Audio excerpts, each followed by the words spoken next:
Como sobreviventes de uma guerra nos 4 cantos do mundo, 1,3 bilhão de pessoas padecem de fome. Vivem abaixo da linha da pobreza, à margem da dignidade humana. Sempre ao Deus dará. São involuntários combatentes da guerra da fome, que a cada ano mata 40 milhões de pessoas. E não acaba. Cotidianamente, é realimentada pelo abismo que separa os que têm e podem quase tudo dos que não têm nada. Foi a voz de um brasileiro que expôs a tragédia da fome. Josué de Castro denunciou, apontou causas e consequências. E, principalmente, ofereceu alternativas. Tout l'extraordinaire progrès du monde peut être remis en cause par le problème de la faim mondiale. Car la prise de conscience de ce problème conduit les peuples affamés à la révolte. Dans 20 ans, ou bien nous aurons la catastrophe par la famine mondiale, ou bien nous aurons l'abondance pour tous. Car on dispose des ressources naturelles, techniques et financières suffisantes pour résoudre le problème. Josué Apolônio de Castro, pernambucano de Recife, nasceu no dia 5 de setembro de 1908. Aos 21 anos formou-se em medicina, em filosofia aos 29. Médico, professor, cientista, geógrafo, sociólogo, foi acima de tudo humanista. A fome e a paz eram suas obsessões. Em 1935, com 27 anos de idade, produziu o primeiro estudo sobre as condições de vida dos operários de Recife. Documento contundente motivou a criação do salário mínimo no Brasil. Autodidata, poliglota, era apaixonado por cinema, vaidoso e sedutor. Aos 28 anos, casou com a Miss Pernambuco Glauci Pinto, companheira de toda a vida, com quem teve 3 filhos. Publicou 22 livros. Foi traduzido em 25 idiomas. Seu livro Geografia da Fome, de 1946, desenhou o mapa da fome no Brasil. 5 anos depois, publicava Geopolítica da Fome, Registro e Denúncia da Miséria no Mundo. Presidiu a FAO, Organismo das Nações Unidas para Alimentação e Agricultura. Foi deputado federal e embaixador do Brasil na ONU. Recebeu o Prêmio Roosevelt, da Academia de Ciências Políticas dos Estados Unidos, o Prêmio Internacional da Paz e o título de Cidadão do Mundo. 2 vezes foi indicado para o Prêmio Nobel da Paz. Em 1964, foi cassado pelo regime militar. Morreu no exílio, em Paris. Tinha 65 anos e muita saudade do Brasil. Denunciei a fome como um flagelo fabricado pelos homens contra outros homens. Assistiremos nos anos futuros ou à integração econômica do mundo ou à desintegração física do planeta. A paz depende mais do que nunca do equilíbrio econômico do mundo. A segurança social é mais importante do que a segurança nacional baseada nas armas. Só há um tipo de verdadeiro desenvolvimento: o desenvolvimento do homem. Tecnicamente, o mundo não morrerá de fome. A fome é um problema político. Nem capitalismo, nem comunismo, mas uma outra coisa. Um dia, é possível que a sociedade em conjunto se constitua como organismo único. Os ingredientes da guerra são o ouro e as bombas atômicas. O ouro acumulado à custa do sofrimento e miséria de 2/3 da humanidade. E as bombas produzidas pela aplicação pervertida da ciência a serviço da destruição e da morte. Os ingredientes da paz são o pão e o amor. Sou um homem interessado pelo espetáculo do mundo.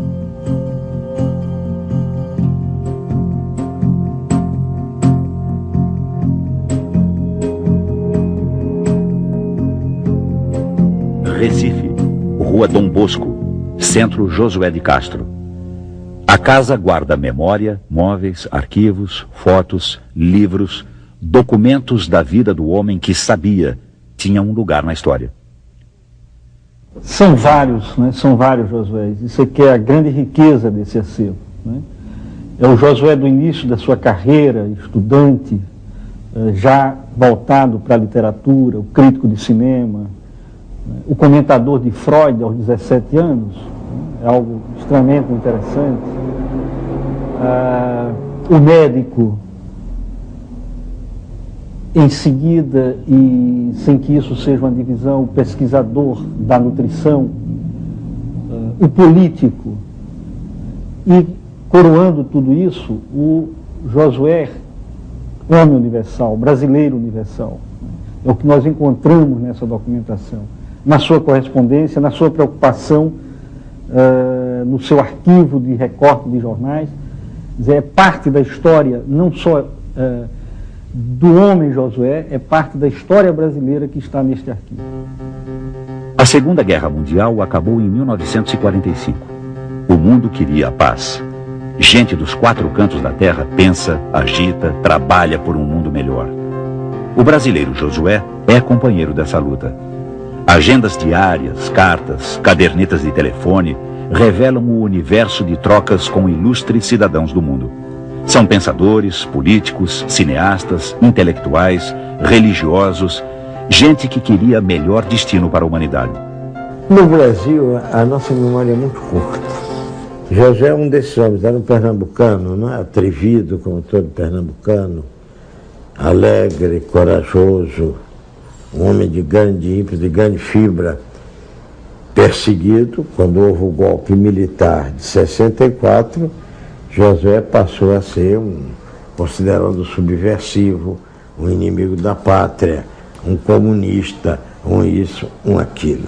Ele era apenas um brasileiro, um grande brasileiro, um cientista, um escritor, um homem público, devotado à sua pátria, ao seu povo, aos pobres do Brasil. Sabia da injustiça, sabia das nossas mazelas, sabia da fome, e como ele sabia da fome. Eu gosto muito de falar sobre Josué, porque eu tenho um amor pelo Josué. Josué é uma das pessoas que eu mais admirei. Eu digo mesmo que o Josué é o homem mais inteligente e mais brilhante que eu conheci. E o diabo que me dava inveja de nobre, Josué era brilhante em todas as línguas. Era em português, em espanhol, era em inglês, em francês. Incrível. O talento do Josué era ofuscante. E olha que eu trabalhei com gente muito inteligente, como Anísio, durante anos. Anísio Teixeira, como Hermes Lima. Mas o Josué era realmente uma força, assim, de intelecto, como eu nunca vi outro. E ninguém tem ideia hoje da importância de Josué. Na década de 50, 60, a importância dele é tão grande que havia umas 5 personalidades importantes da humanidade que tinham que estar reunidas quando a ONU fizesse alguma coisa, quando ocorresse alguma coisa que importasse o gênero humano. Entre as pessoas, 3 eram indispensáveis: Lloyd Boyd Orr, Bertrand Russell e Josué de Castro. Então era normal que Josué fosse convidado, porque Josué era considerado internacionalmente como um homem admirável. Eu considero que Josué era um homem que era não somente um grande cientista social, um nutricionista, mas era um homem de uma grande sensibilidade, de um grande humanismo, de maneira que ele encarou a questão da fome como um problema que ultrapassava os limites de um homem preocupado mais com literatura. Ele, ao invés de escrever romances, como fez Elis do Rego, Raquel de Queiroz, Graciliano Ramos, ele preferiu fazer ciência para descobrir os métodos de resolver a questão da fome. Na Faculdade de Medicina do Derby, que antigamente era somente a faculdade, não pertencia ainda à universidade, havia um professor muito conhecido pelas suas aulas brilhantes, pela maneira como ele se comunicava com os alunos, e esse professor era Josué de Castro, em 1933, por aí. Então, pela fama desse professor, eu fui assistir a aula dele, a primeira aula dele. E na hora ele falava sobre metabolismo basal, de uma maneira tão fácil de entender e tão brilhante no dizer, que nós então ficamos alunos dele. Tanto que a minha turma era a turma do catedrático. Mas apesar de ser do catedrático, nós assistimos às aulas dele. E ficamos amigos, porque ele fazia do aluno logo um colaborador, um amigo, explicando as coisas com muita simpatia e muita propriedade, e nos aproximou, a mim, sobretudo, que me liguei a ele desde essa fase do 2º ano de medicina, até que ele morreu.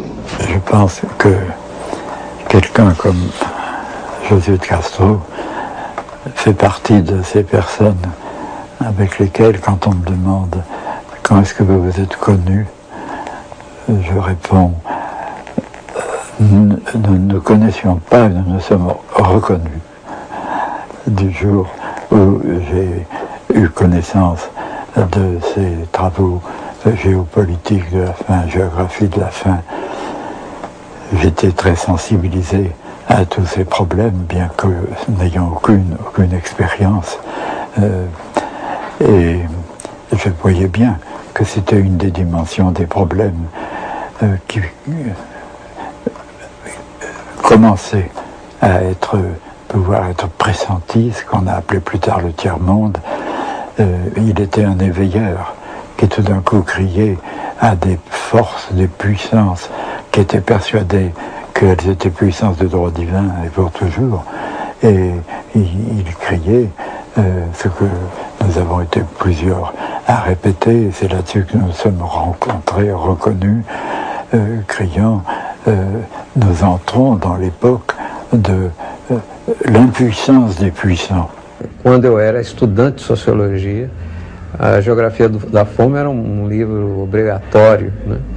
E mais do que o livro, a temática que ele levantava, né? Eu acho que ele foi que disse: existe fome no Brasil, né? Ele foi que deu à fome o estatuto político e científico quando ele levantou essa questão. Porque o Brasil tem essa característica curiosa de ocultar. É o país mais ocultista do mundo, né? Ele oculta os seus grandes problemas, ele só gosta de exibir as suas vantagens. Só recentemente é que o Brasil está mostrando a sua cara, mas nessa época, nos anos 50, 60, era sempre porque é milfano do país, né? Os hinos, né? As festividades, as celebrações, o oficialismo, era todo ufanista.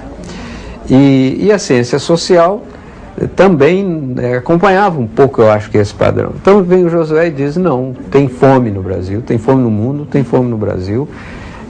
Essa é uma questão em si mesma, né, que tem que ser confrontada, que tem que ser enfrentada. Eu acho que esse foi o primeiro, né, momento. Depois, mais recentemente, com a questão da fome e da miséria, é óbvio que a gente logo se lembrou. Nós lembramos de dois nomes que são pioneiros, né? O Josué na questão da fome e o Dom Helder Câmara na questão da miséria. Há pessoas numerosas que passam fome. E quando a gente sabe que quem passa fome, muitas vezes não é entendido. Mas, graças a Deus, sempre surge algumas pessoas que têm uma visão mais larga, que têm uma compreensão mais ampla. E, por exemplo, para mim, Josué está entre aqueles que mais entenderam essa passagem pela miséria, passagem pela fome, porque realmente não é fácil suportar a miséria. A fome é, regra geral, o produto das estruturas econômicas defeituosas e não de condições naturais insuperáveis. Porque Josué teve uma infância difícil, né? Infância de menino pobre. Por ele próprio é que ele cresceu. E quando ele vinha ao Recife, sempre nós tínhamos assim umas horas de sair de automóvel, andar pela cidade. O que ele dizia: vamos fazer um roteiro sentimental. Quando ele vinha da Bahia e depois do Rio, onde ele completou o curso, onde ele fez o curso desde o segundo ano, primeira coisa era a gente ir passear. O nosso passeio todo era mangue. Ele tinha que ver os mangues todos daqui, de Olinda, do bairro do Recife, tudo isso a gente ia e conversava com o pessoal do mangue. No mangue tudo foi ou será caranguejo, inclusive o homem e a lama. Não foi na Sorbonne, qualquer outra universidade sábia que travei conhecimento com o fenômeno da fome. A fome se revelou espontaneamente aos meus olhos nos mangues do Capiberibe, nos bairros miseráveis de Recife, Afogados, Pina, Santo Amaro, Filho do Leite. Essa foi minha Sorbonne, a lama dos mangues de Recife, fervilhando de caranguejos e povoada de seres humanos feitos de carne de caranguejo, pensando e sentindo como caranguejo. São seres anfíbios, habitantes da terra e da água, meio homens e meio bichos. Alimentados na infância com caldo de caranguejo, esse leite de lama, se faziam assim irmãos de leite dos caranguejos. Cedo me dei conta desse estranho mimetismo, os homens se assemelhando em tudo aos caranguejos, arrastando-se, acachapando-se como caranguejos para poderem sobreviver. A impressão que eu tinha era que os habitantes dos mangues, homens e caranguejos nascidos na beira do rio, à medida que iam crescendo, iam cada vez se atolando mais na lama. Foi assim que eu vi e senti formigar dentro de mim a terrível descoberta da fome. Pensei a princípio que a fome era um triste privilégio desta área onde eu vivia, a área dos mangues.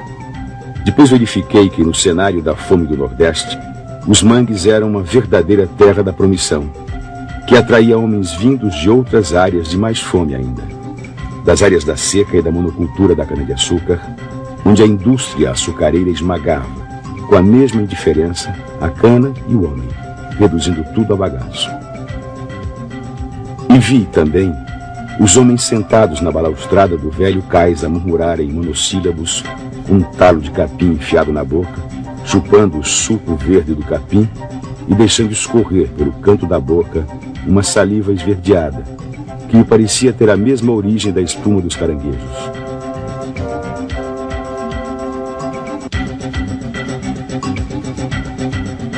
Vê-los agir, falar, lutar, sofrer, viver e morrer, era ver a própria fome modelando com suas despóticas mãos de ferro os heróis do maior drama da humanidade, o drama da fome. No Brasil, naquela ocasião, prevalecia uma mentalidade ufanista. Considerava-se que o Brasil era um país que vivia num regime de fartura, de bem-estar, que não havia fome no Brasil.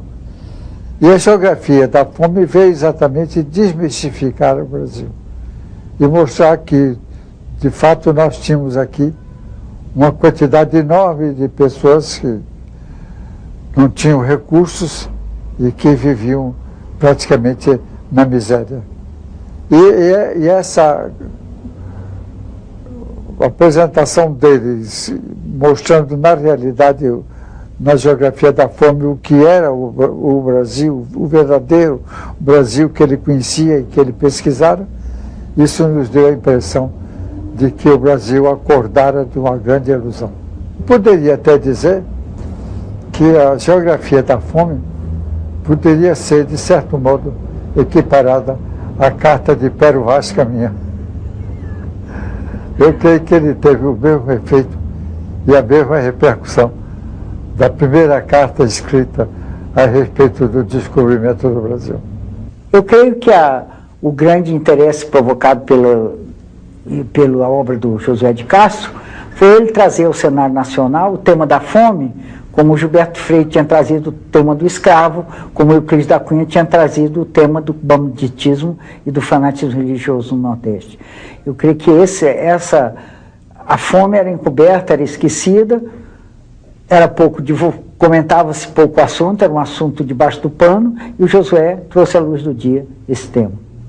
O Josué nos reorientou as nossas posições em relação ao problema da fome. Eu achava que o problema da fome, enfim, havia seca, não é isso? Não podia, as pessoas não tinham condições de progredir. Ele relacionou isso com o latifúndio, relacionou isso com a distribuição de renda incorreta que há no nosso país. Enfim, ele transformou a fome não apenas num problema econômico, mas também num problema social. Eu estimo que a Geografia da Fome, ou seja, o primeiro grande livro de Josué de Castro, publicado em 1946, ficará como uma das grandes obras desta, vamos dizer, da segunda metade do século, do após-guerra, sobretudo pela metodologia, ou seja, a ideia que os grandes problemas sociais, e a fome é um deles, têm que ser mapeados. Eu sei que a maioria dos meus colegas adora estatísticas, médias, mas as médias encobrem a verdade. É só através de um mapa que a gente sabe onde estão as vítimas de uma situação, onde estão as concentrações. A outra ideia foi, evidentemente, de distinguir diferentes formas de fome, subnutrição crônica, e a terceira grande ideia foi de analisar estes problemas dentro de um contexto ecológico. Eu acho que essas três ideias são tão modernas hoje como foram em 1946, e afinal de contas o mapa da fome do Brasil não teria sido feito se não tivesse havido a geografia da fome de Josué. Eu chamaria atenção para o fato de que Josué, já na década de 40, quando o problema da fome no Brasil existia, mas era muito menos intenso do que é hoje, chamou atenção para o problema da fome e para a necessidade de desenvolvimento de uma política alimentar que corrigisse não só a alimentação do ponto de vista quantitativo, quanto do ponto de vista qualitativo. E se os conselhos dele tivessem sido ouvidos, hoje nós não estaríamos na situação de miséria em que nos encontramos. Foram os interesses e os preconceitos de ordem moral e de ordem política e econômica de nossa chamada civilização ocidental que tornaram a fome um tema proibido. Josué de Castro se aproxima da política para exercer a ciência. Em 1939, durante o governo Vargas, cria e dirige o SAPS, Serviço de Alimentação da Previdência Social. Em 52, chega à presidência da FAO. Em 54, foi eleito deputado federal por Pernambuco, concorrendo pelo PTB. Teve 2 mandatos nas 2 funções. Comandou a FAO até 56. Esteve na Câmara Federal até 62. Nas eleições de 58, foi o deputado mais votado do Nordeste. Como da primeira vez, eleito pelo PTB, com o apoio dos socialistas, comunistas e cristãos. Nos governos de JK e Jango, teve um pé no ministério. No mais tradicional estilo da política brasileira, foi fritado antes da posse por imposição de correntes do seu próprio partido, o PTB. Eu era chefe da Casa Civil, então conversei com o Jango e disse: olha, o homem mais brilhante do Brasil, mais importante nessa área de alimentos, de agricultura, é Josué de Castro. E ele enfeitará o governo, isso é coisa bonita, fazer de Josué ministro da Agricultura, ele pode ser um grande ministro da Agricultura. O Jango concordou, eu fui ao Josué e disse: olha, Josué, você vai ser nomeado. Me faça um favor, não diga a ninguém.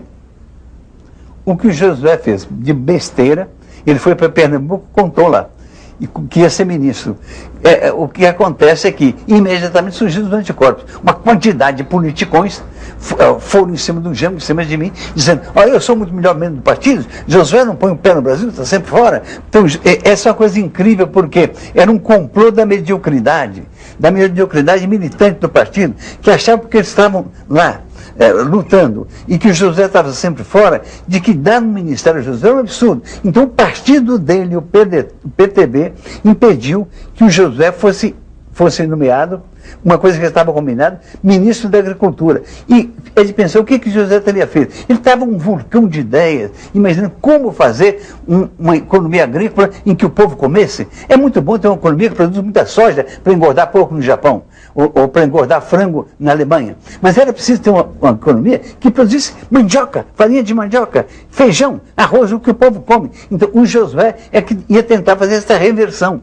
E pelo reacionarismo do Brasil, e também pelos ciúmes dentro do meu próprio partido, ele foi alijado disso, não teve essa oportunidade, e o Brasil não teve a oportunidade de pegar o mais brilhante homem desse campo e fazer dele o seu ministro da Agricultura, que é o ministério encarregado de ter comida farta em cada casa todo dia, coisa que nós estamos longe de conseguir.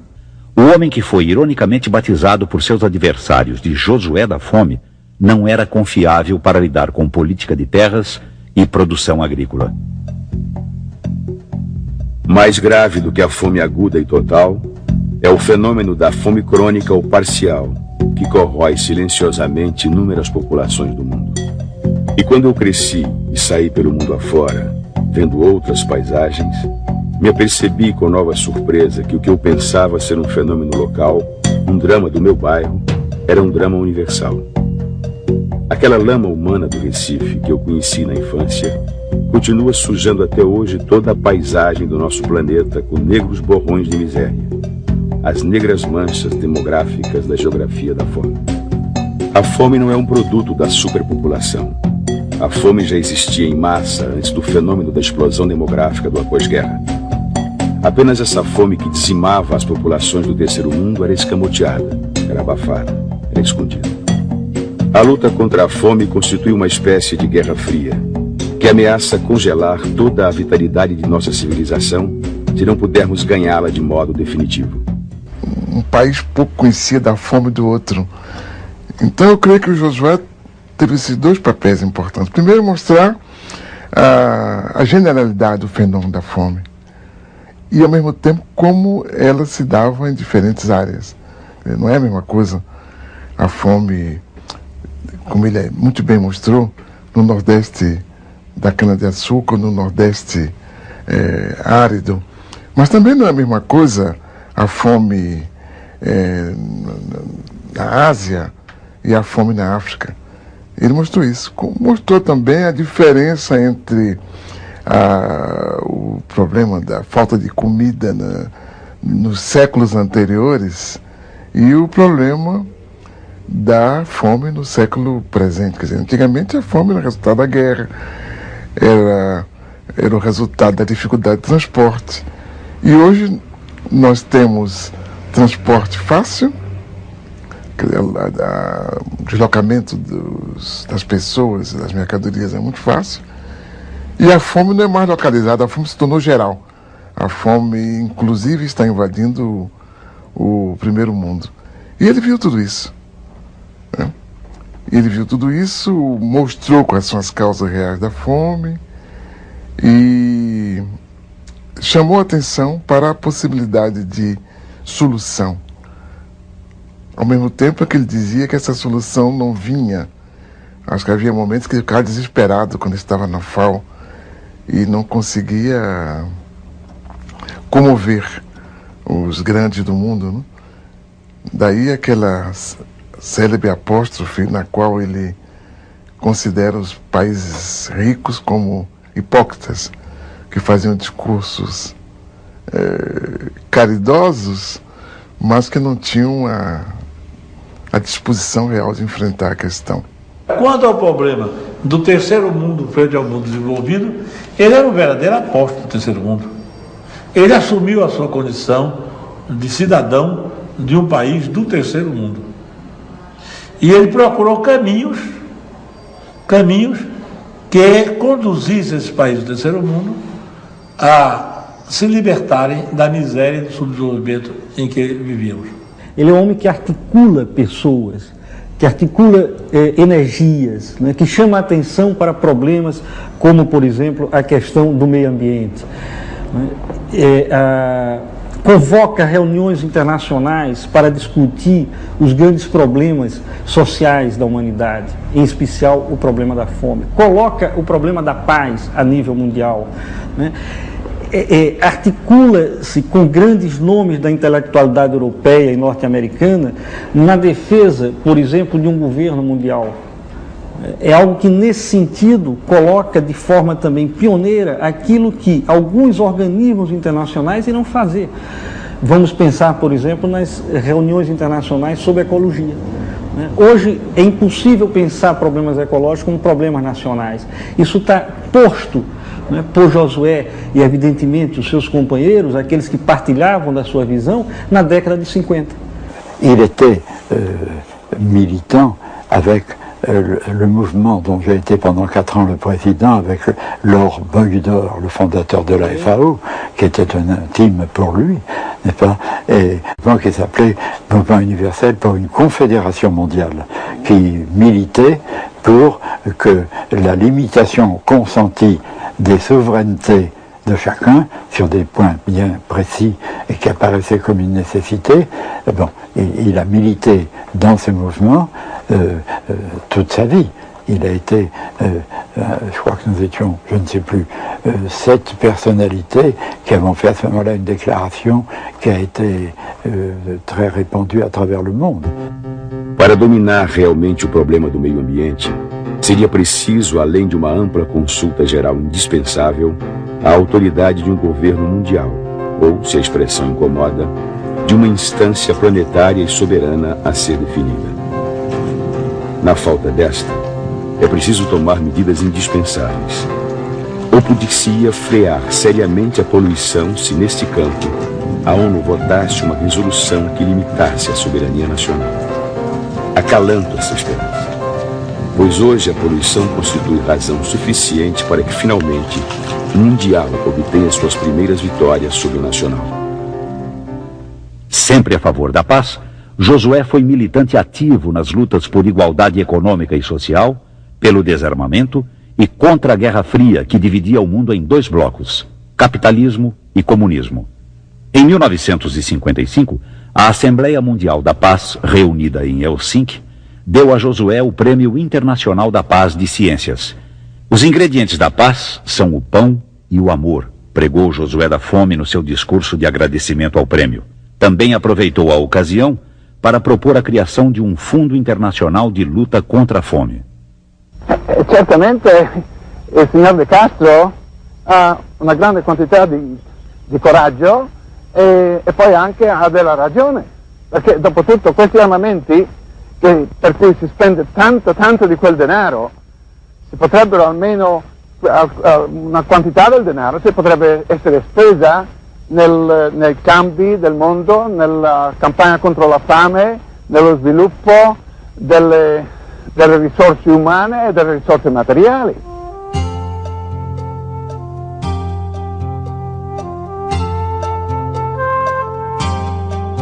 Criou então a ASCOFAM, Associação Mundial de Luta contra a Fome, com direito à regional nordestina, de postos em Recife, Caruaru e Araripina. Era o braço do amor por Pernambuco, estado natal que o cidadão do mundo jamais esqueceu.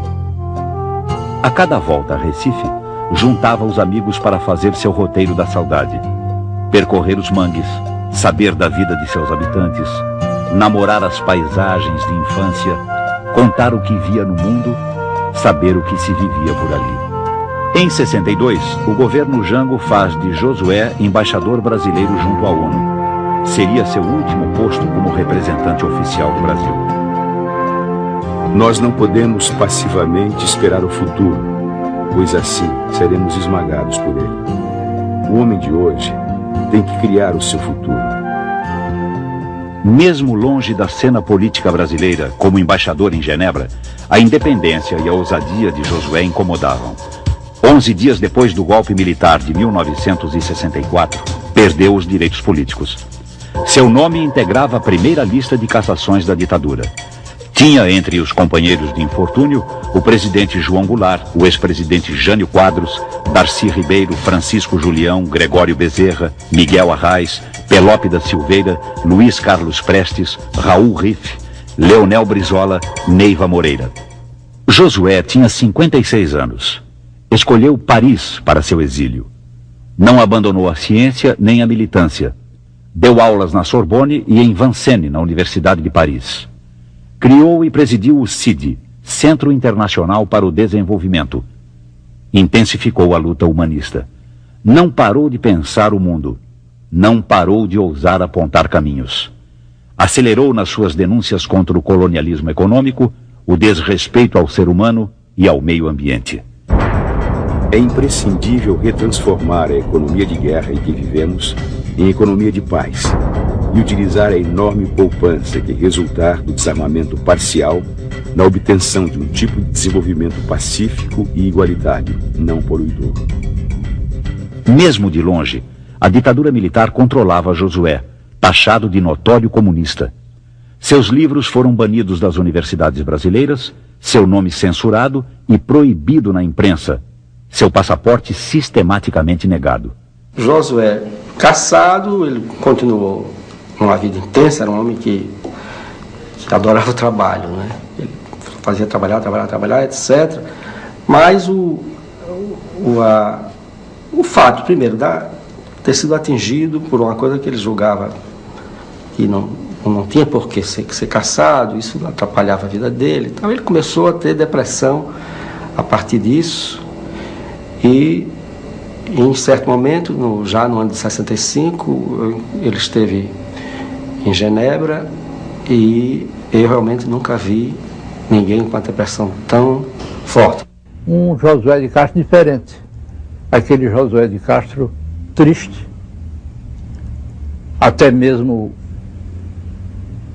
levemente distraído, num dia de outono, metido no seu sobretudo, chapéu de feltro, cachecol, luvas, e aquele Josué de Castro que vinha descendo o Boulevard Saint-Germain, um pouco sem saber ao certo o que fazer de si mesmo.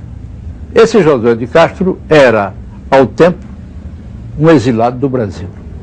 O Brasil de 64, que tinha dispersado não apenas grandes figuras da nossa vida política, dispersou também grandes figuras no plano intelectual. Eu estive com ele a última vez, já depois do golpe militar, eu creio que foi em Lisboa, pouco antes da morte dele. Eu o encontrei por acaso na rua, eu desembarcado em Lisboa, ia andando e me deparei com o Josué, e foi aquela exclamação de um lado e de outro, Josué, Jorge, nos abraçamos, entramos no botequim e fomos conversar. Foi a última vez que eu vi, a última vez. Ele estava bastante marcado já. Eu me lembro que eu saí, cheguei ao hotel e disse a Zé, encontrei Josué e fiquei muito triste. Eu achei ele muito quebrado, muito... Não sei se ele vai viver muito tempo. Infelizmente eu tinha razão, ele não viveu muito tempo, viveu muito pouco tempo. Não me lembro de ter ouvido um comentário sobre uma volta ao Brasil, e eu acho que era uma coisa que a gente já não falava mais.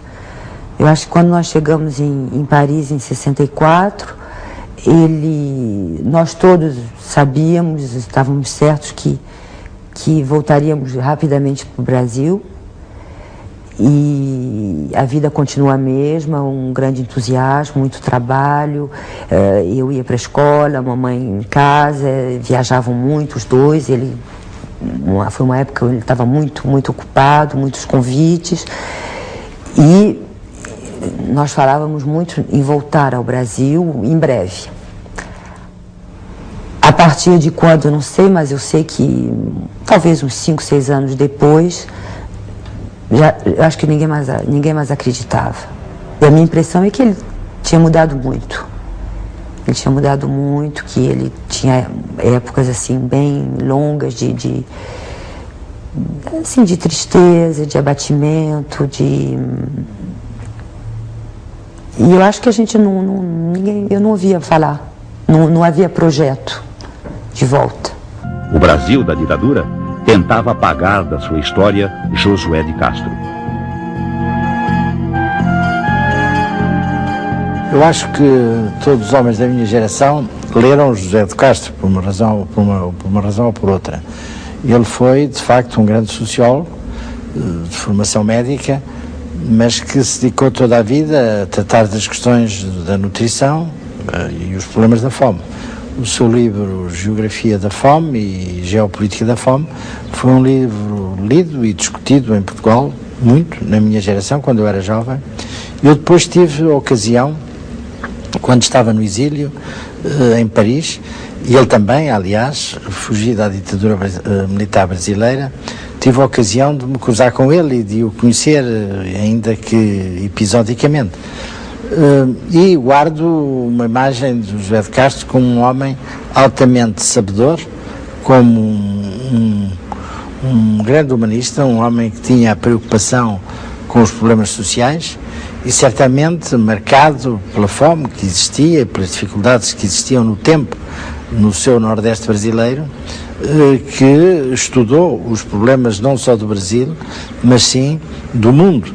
E os problemas da fome no mundo, que é um dos problemas mais graves do nosso século, como o senhor sabe, e porventura do século que há de vir. Je pense que s'il était là aujourd'hui, la même lucidité et la même énergie qu'il avait apporté sur un problème qui était celui de la nutrition de l'humanité, parce qu'à ce moment-là il était le plus tragique, et je pense qu'il apporterait la même énergie et la même lucidité pour guider la jeunesse d'aujourd'hui sur les problèmes nouveaux qui ont pris une dimension encore plus grande, mais qui est celle qu'il avait prévue. Eu creio que dos traços assim fundamentais da personalidade do José de Castro era a sua clarividência. A clarividência é uma virtude que se adquire pela intuição, mas sobretudo pelo estudo. E quer dizer, tentar ver a parte do presente o que se projeta no futuro. Incrível é o seguinte, os livros deles são de imensa atualidade, só que o Brasil deixou de ler os brasileiros. Então, eu peguei, por exemplo, quando eu voltei para aqui do Brasil e ressumi minha cátedra no Instituto de Ciências Sociais, eu conversei com estudantes de filosofia que nunca tinham lido os filósofos brasileiros. Dizer, na casa em que esses filósofos fizeram a sua obra, não sabiam porque era proibido falar de brasileiro. De Josué ninguém falava. Então, quando a universidade que tem que cultuar o pensamento dela, quando ela tem a bobagem, a babaquice de querer fazer coisa para um mestre estrangeiro, é como querer pôr um tijolo na parede da cultura francesa, que não precisa desse tijolo, que despreza quem quer fazer isso. O Josué, os tijolos do Josué eram para construir uma visão inteligente do Brasil, inteligente e solidária com o povo brasileiro. O Geografia da Fome e os livros todos que ele desdobrou depois eram tomadas de consciência favoráveis ao povo, indicando, não é necessária tanta fome. Essa fome é induzida por razões sociais. É tanto mais doloroso que tanta gente no Nordeste viva na inanição, que tanta criança morra tão precocemente. Não é necessário. Isso ocorre porque algumas instituições não querem ser mudadas. Então, na realidade, a obra do Josué é dessas que pode ajudar os brasileiros a se assumirem como um povo orgulhoso de si, orgulhoso de sua mensagem, orgulhoso de suas características e um povo capaz de se definir um projeto próprio. Isso é o que o Josué tentou. Josué de Castro, grande sociólogo e médico, assim. Eu nunca soube nada de José de Castro, assim. Eu não aprendi na escola sobre Josué de Castro, assim. É uma pena isso. Mas depois eu fiquei conhecendo José de Castro quando a gente fez essa coisa do movimento Mangue e vi o quanto é importante a figura de José de Castro na história de Pernambuco. Um homem caranguejo. O Josué, nunca vi tamanha desgraça, quanto mais miséria tem, mais urubu ameaça. A lama do rio, eu vi um chiar andando devagar e um maratu pra lá e pra cá. Vi um caranguejo andando pro sul, saiu do mangue e virou gabiru. O Josué nunca vi tamanha desgraça, quanto mais miséria tem, mais urubu ameaça. Os Mangue Babies, assim, pros Mangue Boys, pras Mangue Girls, para as pessoas que gostam de música inteligente, eu acho que tem que se antenar, tem que se informar, tem que saber para onde corre o rio, né? Tem que seguir o leito, assim, tem que estar informado. Tem que saber quem é José de Castro, rapaz. A cassação, o exílio, a censura não derrotaram a memória. Não se morre só de infarto, de glomerulonefrite crônica. Morre-se também de saudade. Josué de Castro morreu de infarte no dia 24 de setembro de 1973. Sonhava voltar. Uma semana antes, havia pedido mais uma vez o direito ao passaporte brasileiro. Foi negado. Voltou morto. Foi enterrado no cemitério São João Batista, no Rio de Janeiro. Ainda censurado, ainda vigiado. Morreu do coração. Morreu de exílio. Morreu também de saudade. Triste que ele tivesse morrido no exílio, né? Esse é um crime político, né?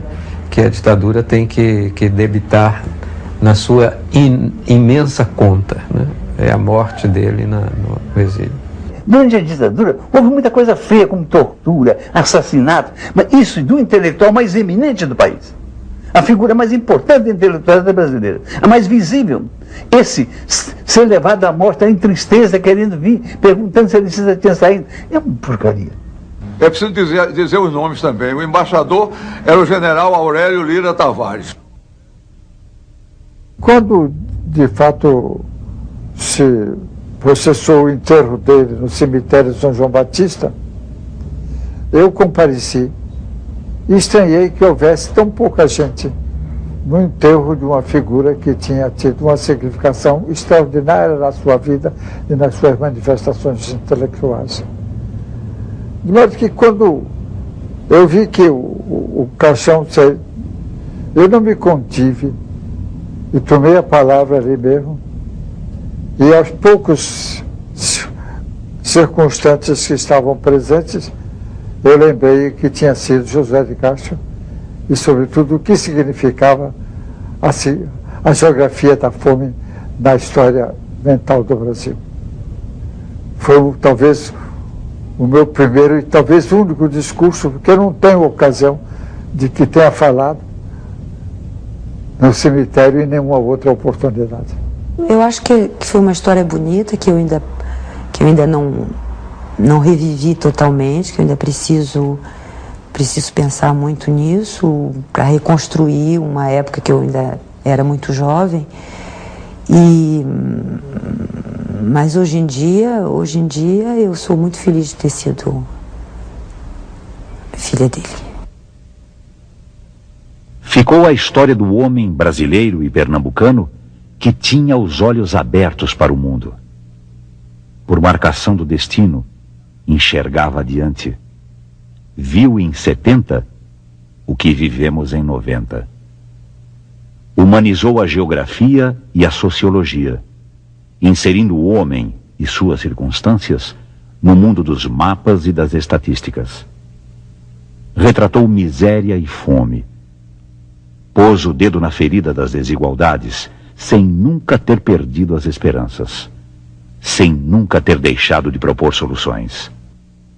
Josué Apolônio de Castro, o Josué da fome, foi um combatente da dignidade humana. Queria um mundo melhor.